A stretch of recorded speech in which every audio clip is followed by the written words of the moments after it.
Welcome to the walkthrough for Assignment 3B in my CS253 course in the fall of 2023. Part 2 of this assignment will deepen your experience using Java's functional programming features and their integration with Java's parallel streams by developing an app that uses Java parallel streams to obtain, transform, and store images. Like Part 1 of this assignment, the code you write has a GUI, runs as an Android client app, and performs all image processing locally on the client device. Please use this GUI along with the unit tests discussed below to help evaluate and debug your solution. The following resources may be helpful in completing this assignment. Detailed overviews of the Java Parallel Streams framework are available in this YouTube playlist, and the book Modern Java in Action is a great resource to learn how to program Java streams. Naturally, we'll cover this material in class, which will be available in my YouTube CS253 playlist. Before you complete the initial submission of Assignment 3B, you need to do the following. Revise your implementation of Assignment 3A, taking into account my review comments, since it forms the basis for the client app in this assignment. Please come to office hours or post questions on Piazza if you have any concerns about your Assignment 3A solution and/or my comments on it. The Image Crawler app is packaged as a project using Android Studio. The app is written in both Kotlin and Java and demonstrates many Android capabilities. For the purposes of Assignment 3B, however, you only need to be aware of the following directories. Image Crawler crawlers, which contains the skeletons you need to fill in, as described below. First, you need to complete the to-do tasks and various methods in the crawlers parallel streams crawler.java file to obtain, transform, and store images via Java parallel streams that perform an image crawl starting from a root URI. You should modify the sequential streams crawler class to use Java parallel streams, for example by replacing flat map and in some places filter with the map multi-idiom. Images from HTML pages reachable from the root URI are either downloaded from a remote web server or read from the local file system, and the results are stored in the Android device's local file system. You'll also need to complete the to-do task in the common student.kt file to set the type field to include just graduate or undergraduate, depending on which version of the assignment that you're implementing. Your solution should use no loops and only a handful of if statements in the context of the map multi-idiom in this assignment, and instead use Java parallel stream aggregate operations and functional programming features. Your solution will be considered correct if it passes all the unit tests, is commented thoroughly, and addresses my review comments. Skeleton code for this assignment is available here in my GitHub repository. Now that you've set up your GitLab account, you can pull the skeleton code into your repository, read it carefully, and complete the to-do markers. Unit tests in the image crawler source test folder are provided to increase our confidence your implementation is working as expected. It's essential that you use the Android Studio GUI to run these unit tests locally on your computer, as described here and shown later in this video. As usual, of course, testing only detects the presence of bugs, not their absence, so don't rely solely on the test to detect problems in your code. In particular, I'll also provide videos that walk through frequently made mistakes that you should address. Please address these issues whenever possible prior to your submissions to streamline our programming assignment review and assessment process. Assignment 3B is designed to deepen your experience developing concurrent applications using Java functional programming features and Java parallel streams without the need to create threads or program the Java fork join framework directly. The skeletons and unit tests are extensive, though you don't need to understand them all to complete your solution successfully. Please start early, ask questions in class, in office hours, and on the Piazza discussion forum to ensure that you do indeed complete this assignment successfully. Now that we've walked through the specifications for Assignment 3B, let's take a look at these skeletons. As usual, you should click down to the crawlers folder, and in this case, click on Parallel Streams Crawler. However, please make sure that you also fill in your implementation for Fork Join Crawler, Fork Join EX Crawler, and Sequential Streams Crawler from the previous assignments. So we'll click on Parallel Streams Crawler. This implementation strategy, as you would certainly know by now, is going to use the Java Parallel Streams framework to do the image crawling. Everything else is more or less the same in terms of how the program works, but you're going to be using parallel streams via the Java Common Fork Join pool. And that means you'll have to use the managed blocker mechanisms that we had done earlier in assignments 1 and 2. You should pretty much be able to copy in those method implementations directly. So let's go ahead and take a look at the implementation that you'll have to fill in. First, you have to implement the perform crawl method. In this case, you should replace return 0 with your solution, which should create a Java sequential stream that calls crawl page and counts the number of images that were processed successfully. Now, although this method uses a sequential stream, you should also set it up to use the correct parallel streams idiom for mapping the stream of streams of process image objects into a stream of processed image objects. And naturally, we talked about that in class, so you should know how to do that. Let's take a look down here at crawl page.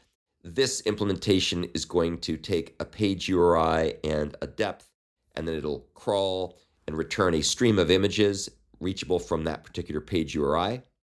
In this method, you should replace return null with a solution that uses Java sequential streams to check first if the current depth is within the max depth and if the URL hasn't been visited before. So do that, of course, with a filter call. And then you'll call some helper methods to get the page and crawl the page.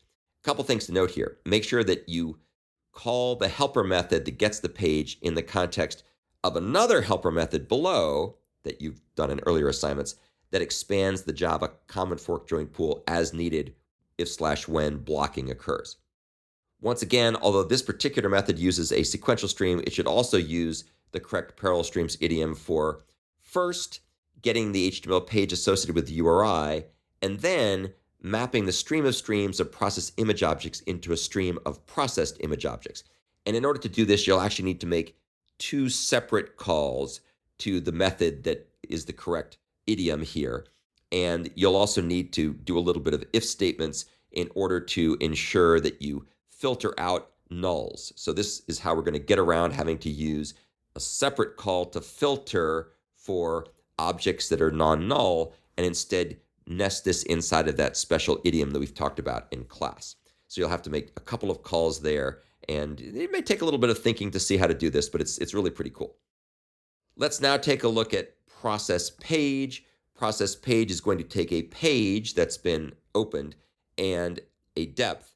And here you're going to replace return null with a solution that uses Java parallel streams and some helper methods to first get all the image and page elements from the page as a stream, and then call some helper methods to crawl and or process these elements and return a stream of image objects.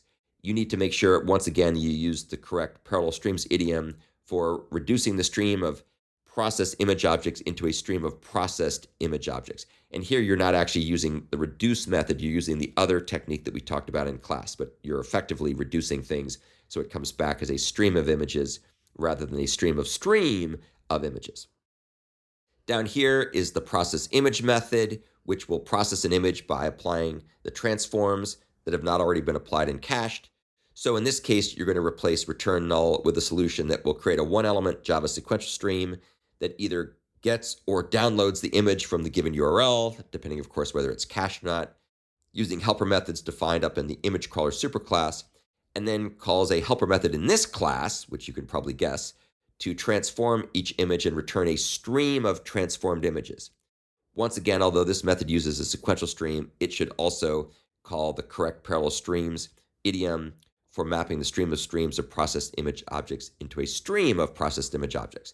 You'll begin to notice a theme here because we're using very similar things everywhere to replace the use of flat map, which has those limitations we talked about before.